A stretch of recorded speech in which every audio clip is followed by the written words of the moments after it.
Okay, we're making scones. So Rehab is our first stay-in-place resident coming up. Well, not resident, stay-in-place artist residents at our own home studio. And we like to nurture our residents, so we're making scones. That's one of the things we're known for here, is having fresh scones on open studio Saturdays and scones in the freezer. So this is 4 cups of all-purpose flour and 1/3 cup. I'm making a double batch, by the way, and I'm making cherry almond scones.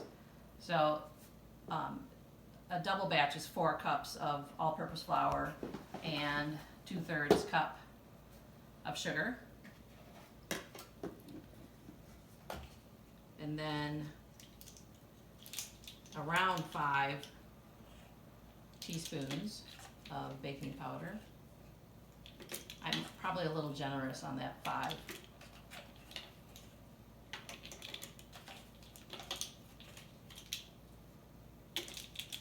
Okay, and about 1/4 of a teaspoon of salt. Alright, this is a 14-cup food processor. Just turn it on and mix those dry ingredients together. Just a little bit. And then I keep the butter cold until the last minute. It's unsalted butter. It would be 2/3 of a cup for a double batch. My recipe is on my recipe blog, which I've shared this recipe with everybody. So, but now you get to see it made in person. So I just cut the butter into chunks, quick as I can, because I don't want it to melt in my fingers or anything.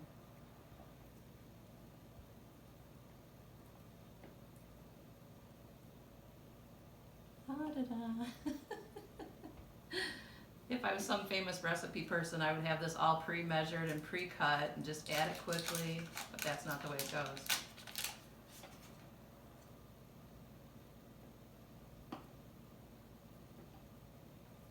So, one more. I kind of push these down into the flour a little bit too, so the blades will grab them. I know 2/3 a cup of butter is, and we use heavy whipping cream too, is, a rich recipe, but these are a treat. So, I wish I could estimate how many dozens I make a summer, but, making them for all the open studios and the mini fair and some Crooked Tree events and stuff, I go through a lot of butter, cream, and flour and sugar. Okay, so the butter's in there. I pushed it down the flour a little bit. And for some reason, I like to hit it 8 times. I don't know why, but just hit the pulse button is for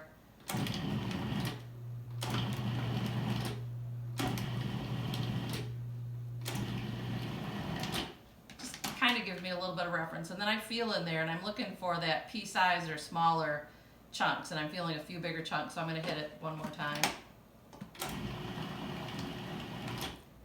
Call that good. So you want your butter incorporated, but you still want to feel just like really small little pea-sized or less chunks in there. And then I take my dry ingredients with the butter and put it into a decent sized bowl. Okay? Okay, before we add the wet ingredients, we put in you can see the box right here, the dried tart cherries from Traverse City. So, measurement wise, I think it's supposed to be 1.5 cups, like 3/4 cup per batch, but I think we usually go on the, a little on the generous side on the dried cherries. So some dried cherries, and then some white chocolate chips. I use about 3/4 of a bag. I don't like a full bag in there for some reason. So about 3/4 of a bag. And mix those in just to get the cherries coated in some of the flour. Kind of get them evenly distributed through there. Alright, so on to the wet ingredients. I've got, I should do this on the countertop and do it, but I've got a little over 1 cup of cream, heavy whipping cream. And then in this bowl, we're using Sam's local eggs here. I've got 2 eggs beaten up a little bit. And then I add some almond extract since it's cherry almond scones. So, find my teaspoon.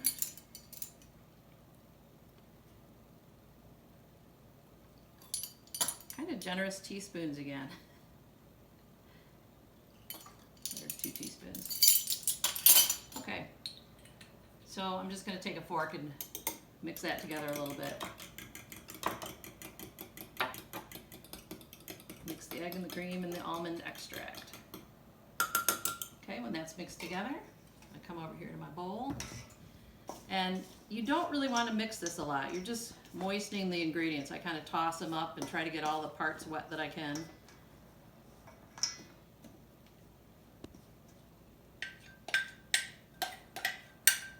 Okay.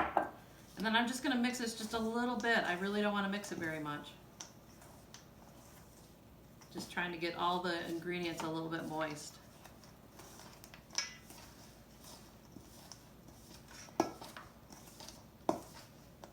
Okay, it's coming together good.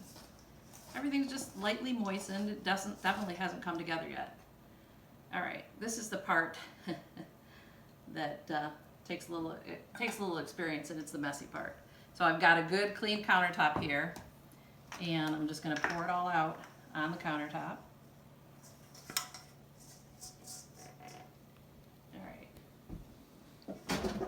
I kind of think this is like watching this being made is kind of like, you know, watching sausage be made or something. You're not, you know, you don't believe it's all going to come together. But basically I'm just picking it kind of up and folding it over on itself, trying to get that dough to come together, and kind of assessing, is it too dry, is it too wet? If anything, it's usually on the too dry side, and I add a little extra cream, but I think this feels good. It's going to come together.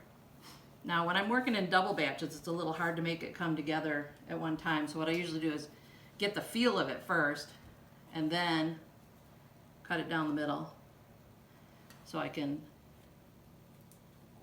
bring each batch, do each batch separately. Okay? So I'm just kind of rolling it over on the, folding it over on itself, rolling it up, folding it over on itself, trying to get all those wet parts and dry parts mixed together.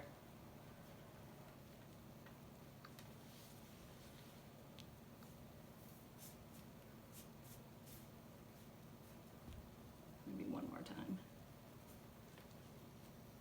Okay, that's feeling pretty good. So then I kind of gently press it into a circle, and I've measured this before, and I think it's about 6 inches maybe. So there's a rough circle with that one. And the next one,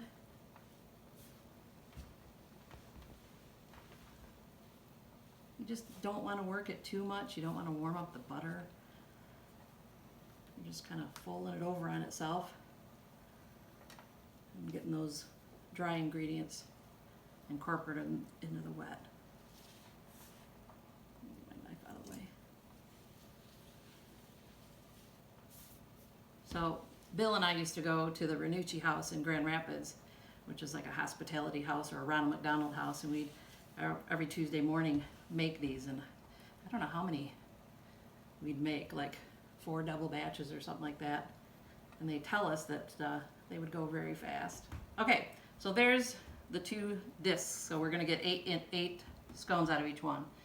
All right, in this bowl I've got some of Sam's eggs again with about a tablespoon or 2 of cream added to it, and so I'm going to put a little bit of that on the top, maybe slop down the sides of each one. Whoop, that was a little bit more than I wanted. All right, a lot of hand washing here because I've got to get into something else.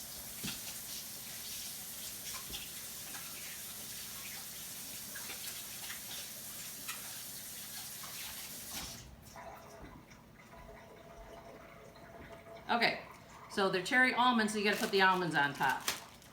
So I've sliced almonds, and I'm just going to sprinkle some on top.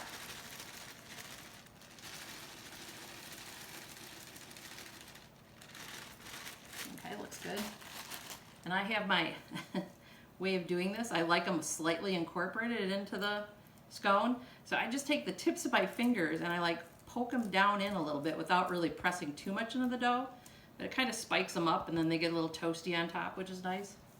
So spread them out a little bit. And then just kind of do that little poking thing. And then where they flip off, push them into the bottom of the scones there. Push them right into the bottom.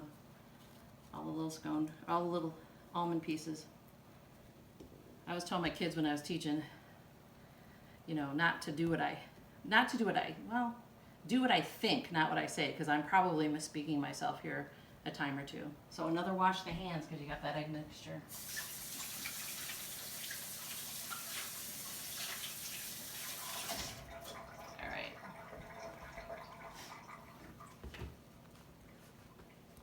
All right. Bill's filming here. Right in front of him, I got toasted coconut for the next batch, which will be the dark chocolate coconut almond, what I call the almond hill scones. All right, this is a decorative sparkling sugar. I actually used to have a different kind of sugar that I like, but it's basically a coarse grained sugar. And we are going to sprinkle some of that on the top, just a little extra sweetness. The scones are with a 1/3 cup in each batch. They aren't that sweet. So a little bit more sugar on the top. Give them a little sparkle too. Okay.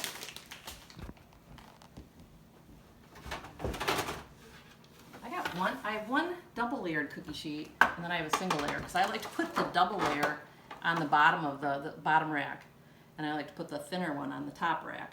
Just works for me. Kind of protects the ones on the bottom rack from getting burned. And I have it's a oven on convection multi rack set at 365. So if I was doing a regular bake setting, I would have it at 375. So we're going to put 2 racks in at a time. So now I'm going to cut them into 8 parts. So just like a pie, try not to squish them too much when you're cutting them. Good sharp knife. Into 8. And again on the other side. So Rehab tells me she has I think it was a 15-year-old son. So we'll definitely put some extra in for her son. I'm sure he's a pretty big eater.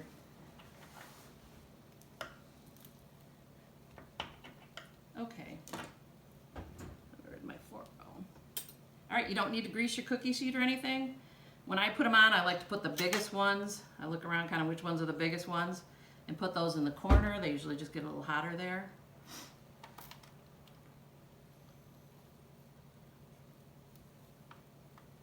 And the smallest in the middle. Sometimes if they have things sticking off, you got to press them in a little bit. A little cherry to put back on top. And then the ones on the side. Try not to leave any of the goodness behind. I get it all in there. All right, and one more. Big ones in the corner again. So these are going to bake. They're going to bake for about 17 minutes. I'll check them after 17 minutes. Sometimes they need another minute or two, and I go in and I just open the oven a bit and just wiggle them. If they're just too wiggly, then there might be too moist still in the middle, and they maybe cook for another minute. So, but 17, 18 minutes is usually about right, depending on how big. Maybe you're not making them as big as I'm making them.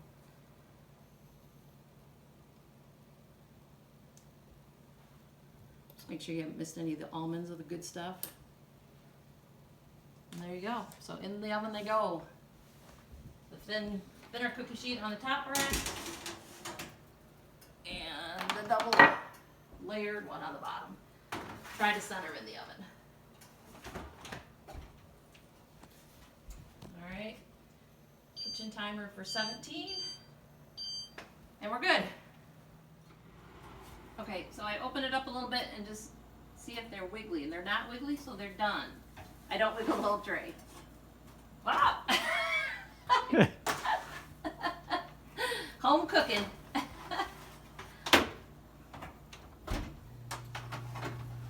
All right, I'm gonna get them on the rack to cool. Okay, we were laughing because I bashed one of the cherry almond scones when it was coming out of the oven. But you know what? Bill and I know what to do with damaged scones. We figure that out. This batch is the second batch coming out, the second double batch. This is the dark chocolate coconut almond, which is Almond Joy. And you toast the coconut for about 7 minutes in a 300-degree oven until it's just slightly golden brown. and then add it like you let it cool, and then add it like you do the cherries. So these scones are going to go in the mail tomorrow morning, first thing.